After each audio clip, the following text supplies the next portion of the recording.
Hey boys, welcome back to some more Nrl Supercoach. It's going to be the round 23 review, and the title will probably say the same thing, but it was a week of what could have been. I mean, straight up, and I think we all know the reason, and that is old James Tedesco.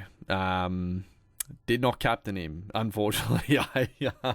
We'll go through the team in a second, but yeah, 1376, still a very solid score. Yeah, I guess that's the thing. Tedesco was obviously he was popular choice as a captain, vice captain, but no, there were quite a few good options. So at least it wasn't like 50% of people captain or vice captained him. There were quite a few good options and potential loops, so that's the one saving grace. We did still move up 99 spots, almost 100 spots now, sitting at 791. I know I say this every week, but I really didn't know where I sat this week. I thought it was a good round, but I sort of thought I might drop a few spots, but we're still creeping up. I mean, it is one of those moments where you're like, man, and we've had a couple this year. Like, I can't complain. We're sitting 791 overall, but there's been a couple of those moments this year where it's like, boy, oh boy, we could have had a big jump forward, but that's Supercoach. It's Supercoach. You've got 50-50 calls very often, but let's go through the team and how we shaped up. So Blake Brayley punching out another 63. Honestly, still very happy I ended up going Brayley. I mean, to be fair, Harry Grant has decided to start carving up. So, I mean, could have gone with Brayley or Grant, but they've both been very good, scoring well. So, can't complain there. Front row, Payne Haas, 83 on return. Very good. Lindsay Smith, 65.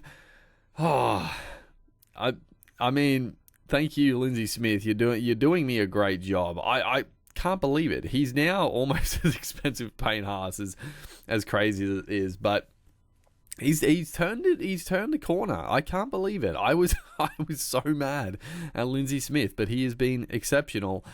I'm still a little peeved because he was killing it this game. He only played 48 minutes. 48 minutes. Thankfully, he did score that try, but regardless, without the try, he was still on track for a big score. I thought he'd play 60 minutes. There was no Isaiah Yo, but I guess, they had the game sewn up, so yeah, just probably giving him a bit of a spell, which was annoying for me because he was on track for a very good score, but we'll still take the 65. Tui Simpkins, we'll talk about him later, but 21 points, came in. Thank you, Des Hasler. Originally, this was catastrophic. It ended up not really mattering at all, but we'll talk about that in a second. Back row, I did take the loop, so Colin Matongi came in. Ali Katoa with the 64. Angus Crichton, 41. Just fucking... thankfully, none of the back row options did too well. The one guy we didn't play was probably almost a top scoring back row, which is funny. But yeah, Angus Crichton just... he's still averaging 62, but fuck me, he's seeing no football. Sam Walker, he's doing my fucking head in. He just won't give him any football, but... yeah, I was praying he was going to just jag a fucking try in that route, but no, did not jag anything, unfortunately for Angus Crichton. Viliami Kickout, I did drop for pretty much taking the loop. I dropped Kickout. Wet weather taking on the Warriors. I wasn't overly keen to play Kickout. He obviously got bailed. He'd scored that potential double movement try, but... I don't know. It was a 50-50. I don't know. The more I looked at it, I was like, that sort of looks like a double movement, but he got given it 70 points. Yeah, it's fine. It is what it is. Connor Watson, 47. He downgraded. He did lose a try assist, which fucking went to Tedesco. So he was on about 60 odd, but went down to 47. So I wasn't going to play Connor Watson anyway, but yeah, him coming off the bench is... it's pretty annoying, I gotta say, but yeah, going forward, he's just... it's sort of guess it's good because I don't really feel the need to play Connor Watson, only playing like, what did he play? Probably like 55 minutes. His PPM is like fantastic, but yeah, 56 and then 55 minutes, like, yeah, not ideal if we do ever need to play Connor Watson. Halfback, so Cleary, 104 points. I took the loop. He was on 98. So he updated a few points, probably just with the offloads. I thought he had more offloads. I thought he was going to update like a decent amount with offloads. I was sort of praying that he was going to get Jaggy and get that try assist for Tungo. But he didn't, which is fine. It's fair enough he didn't, but I was hoping he would. But I thought 100 points, and actually we'll talk about this after because, yeah, it was sort of like a free bigger loop, but we'll talk about that. Nico Hines, 79 points. Jaden Campbell, 78. And then fucking King Tonga, 77. My man is, like, on fire. He's doing so well. Yeah, who the fuck needs any other backup 5'8" when King Tonga is punching out 70s? He's been sensational. I mean, I haven't played him at all, but he's still doing a damn good job. Our backline, Kiraz, 47. Again, terrible conditions, so that's fine. Gagai was our one trade-in. Unfortunately, a 40-point banger.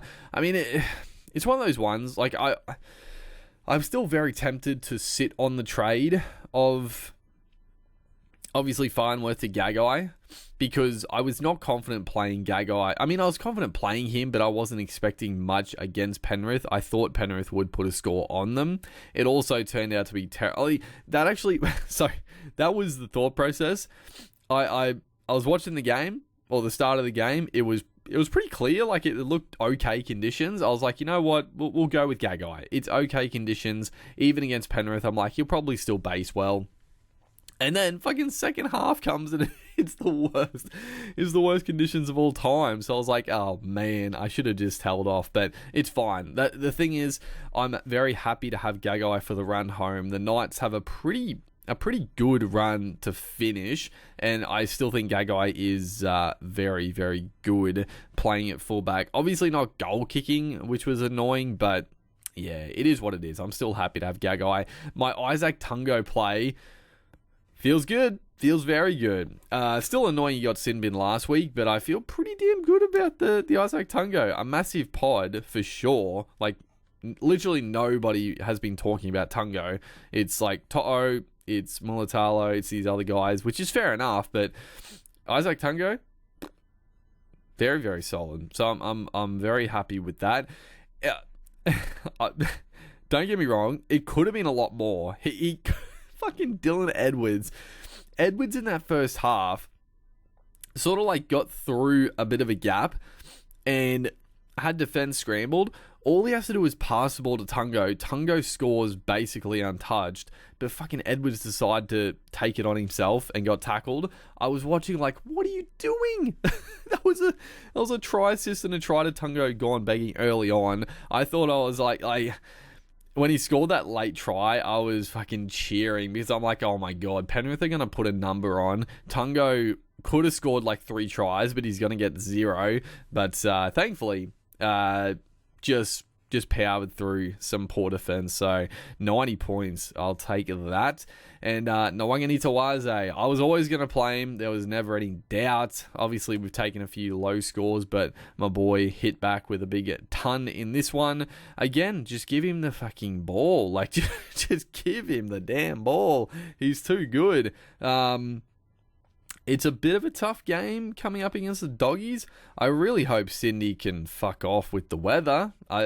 Can New South Wales do anything right and just piss off? Like, clear up for the love of God. We're coming into the back end of the season. I want to see some good football. I want to see some big scores. So, New South Wales, fucking pick your act up. I don't know what you're playing at, but cannot be 3 weeks in a row. Surely not. Zach Lomax, 49 points. Again, disappointing, but I mean, everybody owns him. Well, I mean, not everybody, but like most people in the top percent do, so it's fine. Garrick with a 63.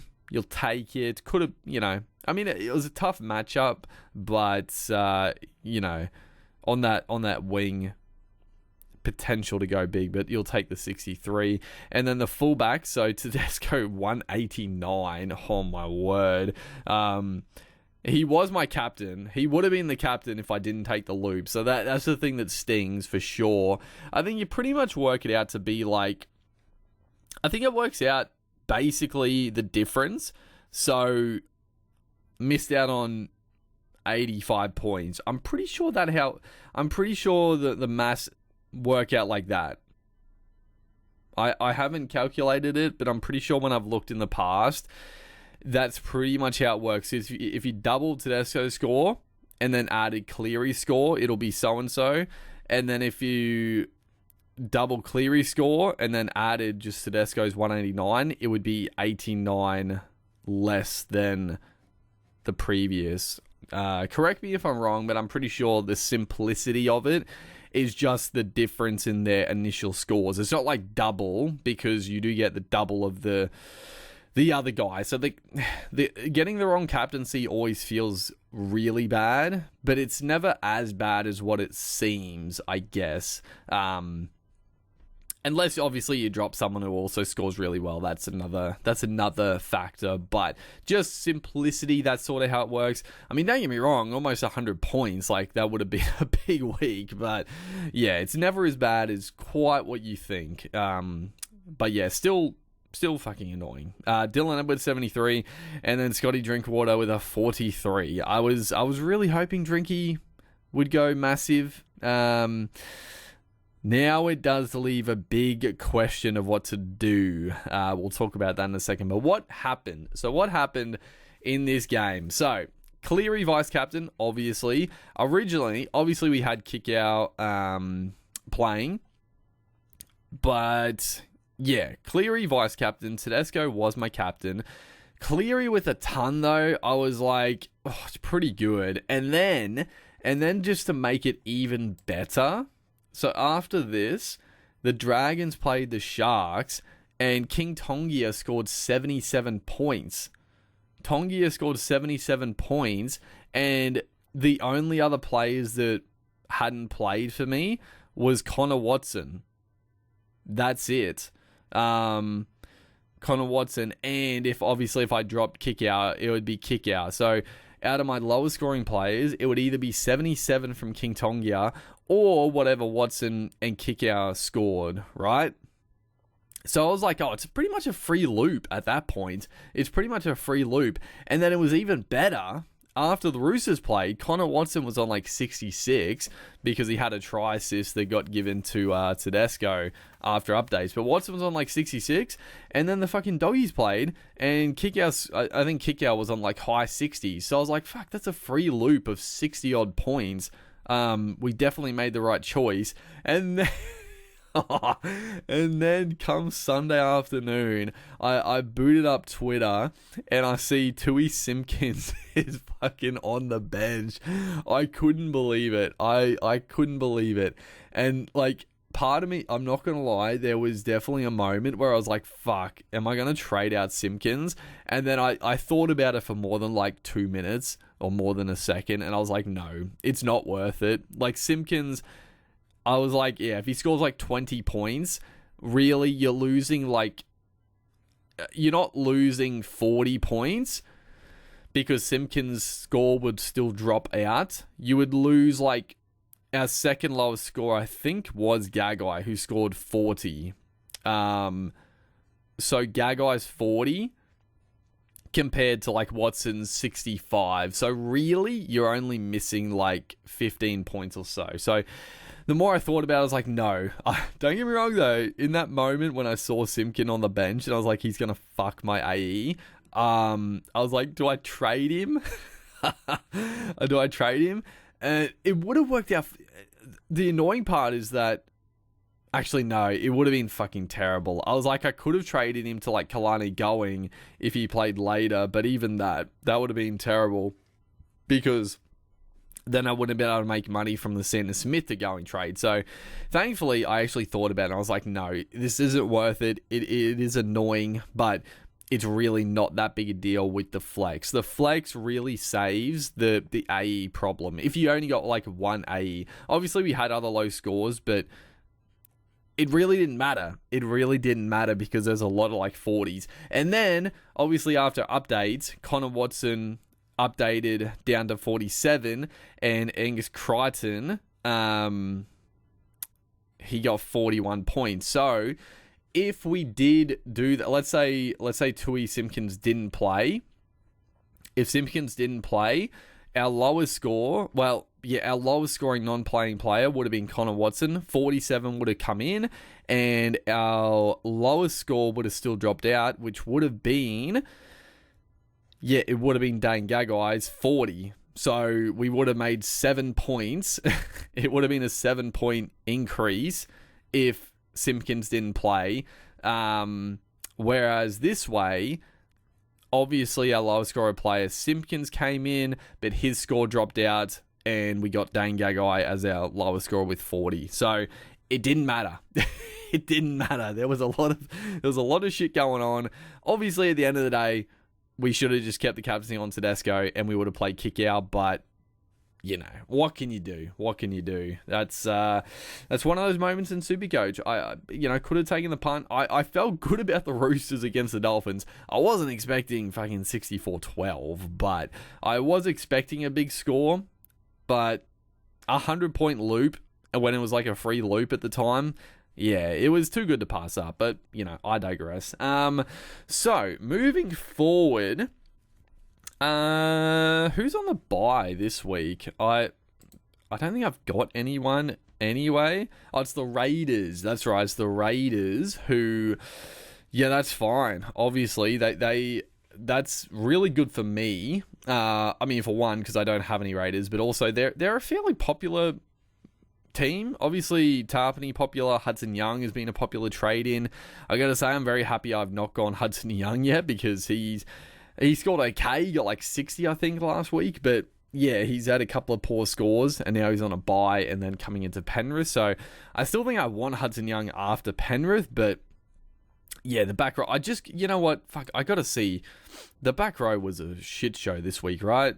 I got to see. Was Kikau the top scoring back rower? No, fucking Katoa. Katoa. No, what am I talking about? I was looking at total points.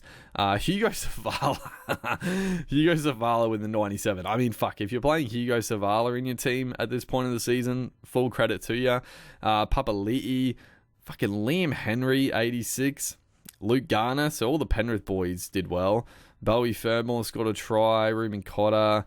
Jermaine Hopgood has started to play big minutes, but then our boy kick out. But all the popular options were diabolical. I gotta say, Cleese Haas playing at lock, a little bit off topic because I'm not looking to bring him in, but he's been really good at lock. I gotta say he's been really solid for the Titans playing through the middle. I mean, his 3-round average is good. He's playing big minutes. The last couple of weeks especially, he's getting an offload to his game. I mean, there's no reason to get him, but I know he's been good. Tell us Duncan. I mean, Duncan is actually a bit interesting now. He's obviously gone.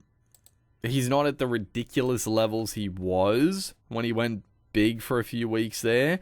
He's still expensive, but he's not mid-700s. They got to buy in 26, but a couple of good games. I mean, back on the edge, Mitchell back.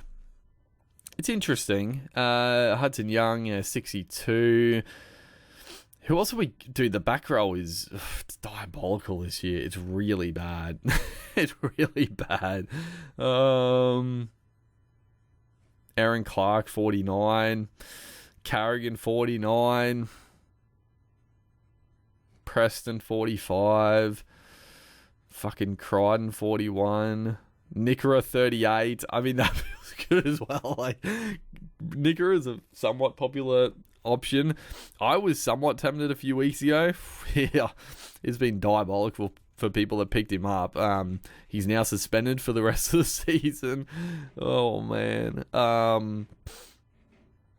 It's a bit of a... What is the total point? Like, how we... Katoa, Young, Clark, Fermor, Carrion. McInnes is number 6. I mean, that tells you all you need to fucking know. McInnes being number 6. Colin Tungy obviously gone. Horsburgh, Duncan. Yeah, it's bad. The back row is really bad. That's why I'm fine just holding Colin Tungy for now. Yeah, I still think probably just Hudson Young after the Penrith game. But let us have a look before we think about trades. How are we looking for our 18 this week? Because it could be a bit of a tricky start with no bye. So obviously Terrell May comes in. Lindsay Smith, he's been great, but obviously I'm happy to sit him. If he scores another try and he goes big, well, what can I do? But I'm not probably going to play Smith. Obviously Brayley. Remember the Sharks. So the Sharks are on the bye next week, right? 25? Yeah, 25. So we either have to nuff out Smith to going this week or next week. I probably will still just wait till next week, just in case something happens. Like, if Brayley suffers a long-term injury, then we just go Brayley to someone next week, right? So there's no reason to trade Smith down yet.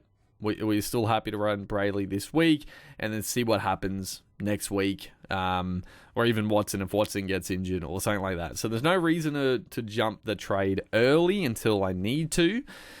Front row, back row, Katoa.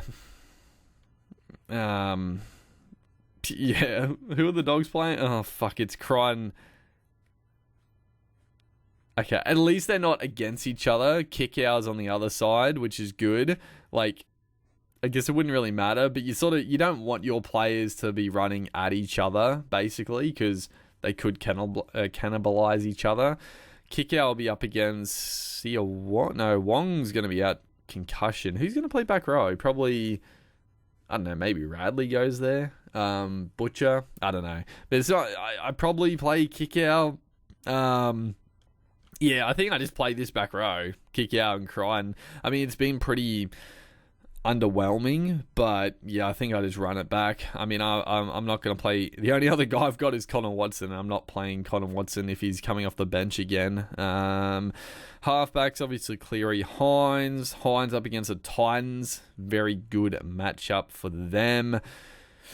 That's going to be an interesting little thing there for Clear, because Clear is up against the Storm, so you're probably not going to be vice captaining Cleary this week. Behind Campbell obviously playing, and then our back line.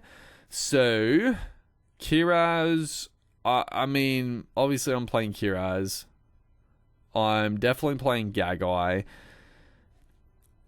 I'm definitely playing Lomax.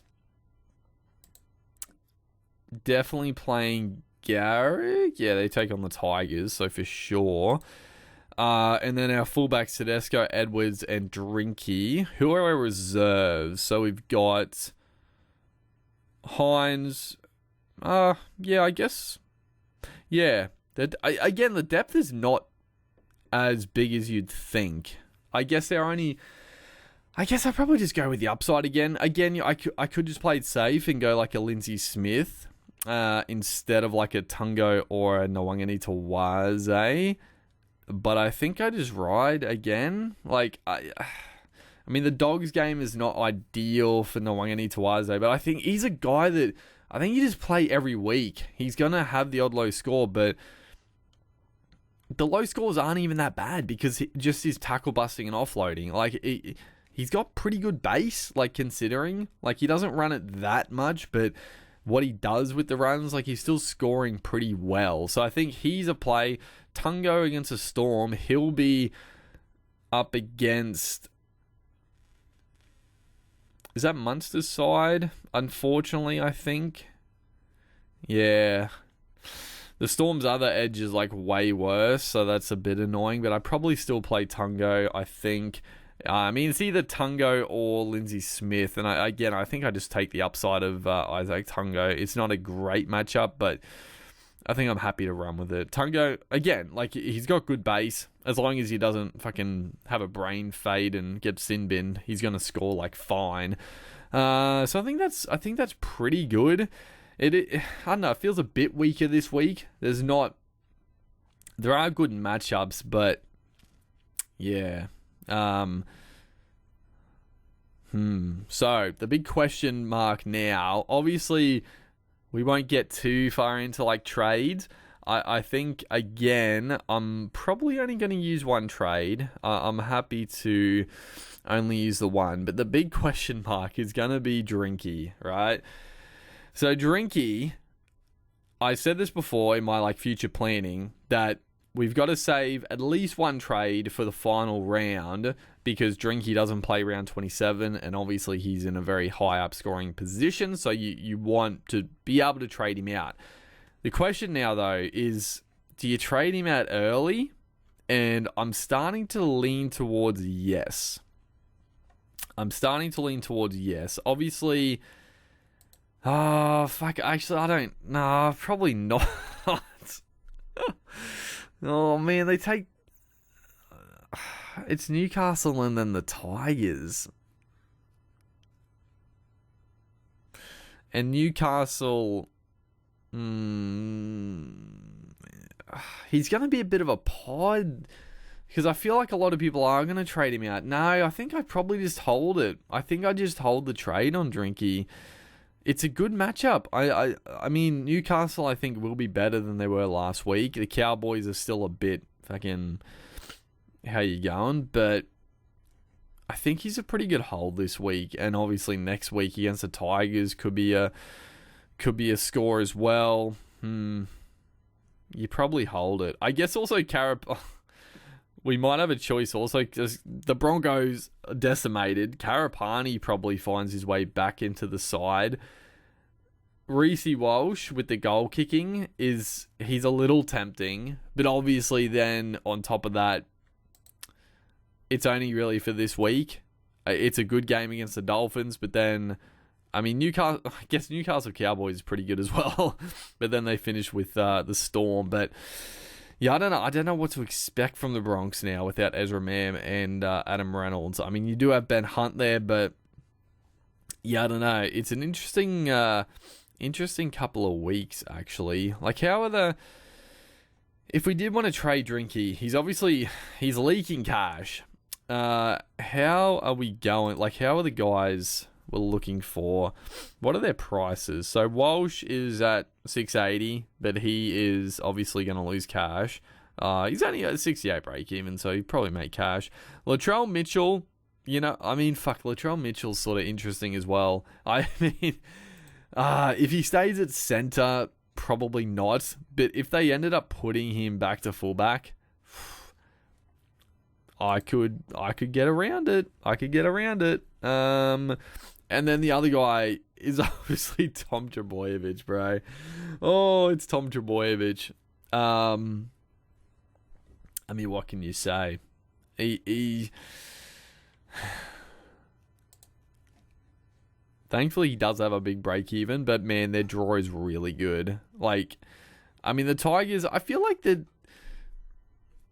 it's not a 4 Pines, so that's good for not owning him. But then Dolphins at 4 Pines, Dragons away, Warriors at 4 Pines.